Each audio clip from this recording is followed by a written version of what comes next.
Welcome back. It's now time to go in depth.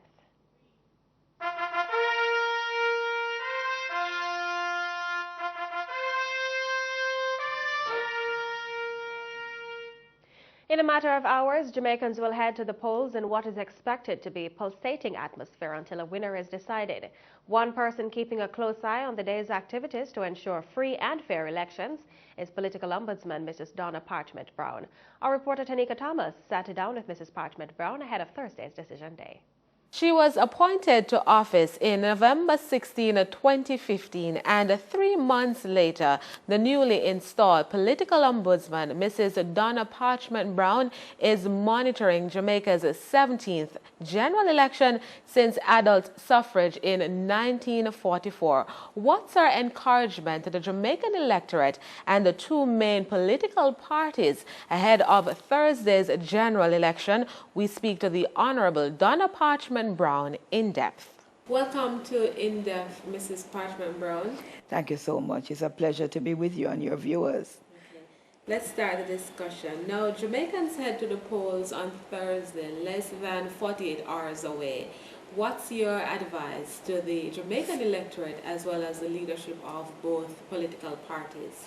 To the electorate, let me say, you have a right which many envy.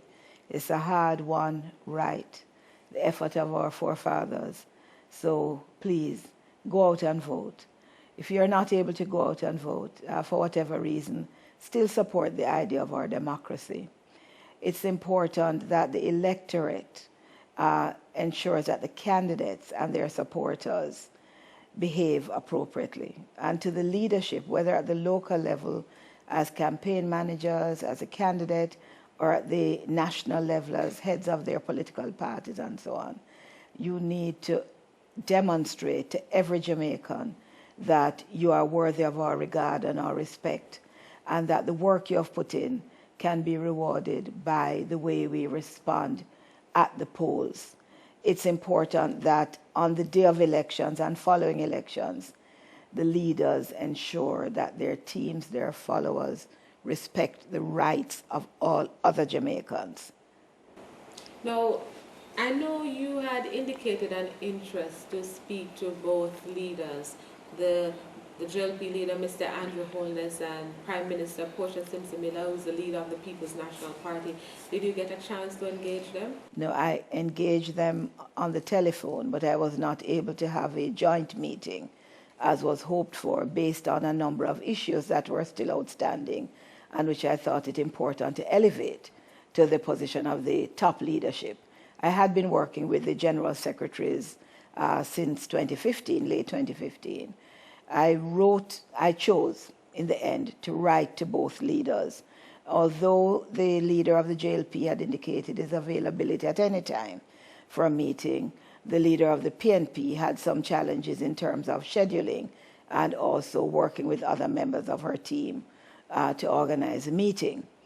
I decided then, let me just send them a letter that sets out my concerns and my recommendations. These were private and confidential letters copied to each other because there were slightly different issues that I needed to raise with each one. And what I asked them to do was, from their platforms, to speak to some of the issues and for some matters to deal internally with their teams to make sure there's a cessation of a certain activity and so on. Well, leading up to this election, the 2016 polls, how would you characterize the tone of the campaigning? Did it fit the style of to ensure free and fair elections, free of intimidation and violence prevention? I think the tone deteriorated, within a reasonably short time of the start of the official campaign, which is unfortunate. I think some words were used and expressions and matters raised that if one wanted a good result in terms of a positive climate, those were not helpful. I do recognize that without a political ombudsman for the last 2 years, there's really not been any institution with a responsibility to say this is acceptable, this is not acceptable. And so the parties are also relearning how to conduct elections in the presence of an ombudsman, who really is in the presence of the public. And that's what I want to encourage you know, that the Ombudsman really stands in the shoes of John and Jane Public. And John and Jane Public deserve to be treated, spoken to in a very respectful manner. And we deserve to view platforms that cause us to feel a sense of pride, not any sense of embarrassment or cringing or covering the ears of our children or anything like that. One of the issues I realized you came in and intervened or tried to intervene was when the PNP raised some questions about the integrity surrounding the financial status of the JLP leader, Mr. Andrew Holness, where the campaign spokesperson for the PNP, Dr. Peter Phillips, spoke at a press conference and the issue became a subject of a lawsuit. What's your take on how the issue played out in the public? Well, you know, my position on this was that, like many, many other issues, there are legitimate issues to be raised by any person, whether you're on the platform or you're a member of the public. And when that is raised and there's a response to it, there has to be a judgment as to whether one stops there or one continues. And generally speaking, I'm of the view on that issue and a number of other issues that arose in the campaign, that if you are asking questions to get an answer, and you get answers, you must deal with that. If you're going to go further, and if it appears you're making an allegation, then it's important to substantiate that allegation with facts. So, you know, there's litigation going on now. There are several other comments that have been made that, you know, persons may or may not choose to go to litigation on. But the main point is, an honest question is an honest question. A commentary should have facts that support the commentary, whatever it might be about, you know. And people also were hurt, offended, felt diminished by different statements that were made by different speakers on different platforms and in other formats. And I think that unnecessarily disrupted the campaign, as I think that a lot of what's been posted on social media has been so unfortunate, so egregious. You know, lots of good information, lots of good content, but too many comments that are not based in facts.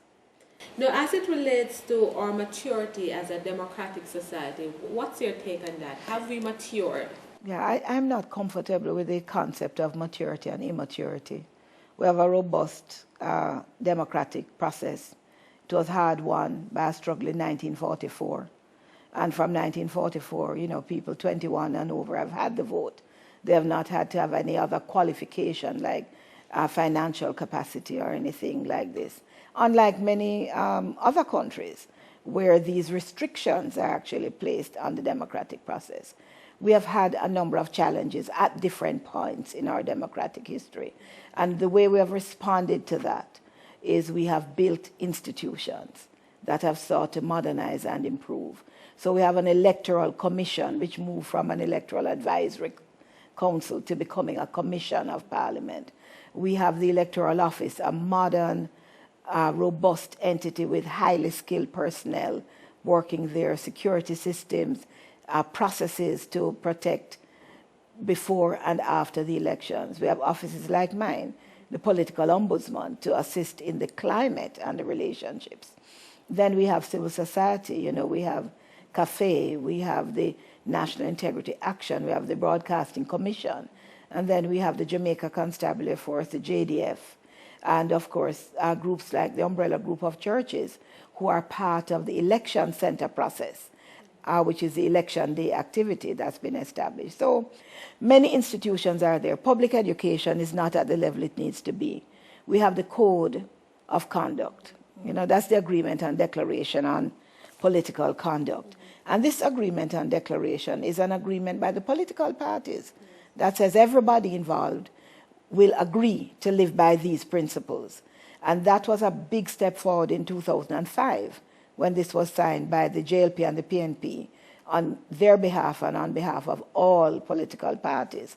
And this year, as you know, before the actual election day, most of the 152 candidates, at least 135 of them have signed before the custos of each parish, declaring that they will live by these rules. And we're seeing, you know, that the election campaign has for the most part, gone very, very well. Except for incidents where there were some violent attacks in St. James, and unfortunately on Wednesday night, on Tuesday night, where the Prime Minister was speaking in... Well, she was about to speak. Well, right.